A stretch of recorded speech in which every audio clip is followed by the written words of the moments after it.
আসসালামু আলাইকুম।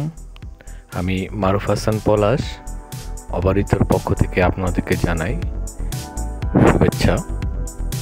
আজ আমি যে বিষয়টি নিয়ে আলোচনা করব তা হচ্ছে সেনাবাহিনীকে নিয়ে মন্তব্য। আলোচনা শুরুর আগে আমরা একটি ভিডিও ক্লিপ দেখে নিই। হাসনাত আবদুল্লাহর বক্তব্য অত্যন্ত হাস্যকর ও অপরিপক্ক গল্পের সম্ভার বলে জানিয়েছে সেনা সদর। নিউজটি আপনারা শুনলেন। সেনা সদর কি বলেছেন এটি হাস্যকর বিষয়।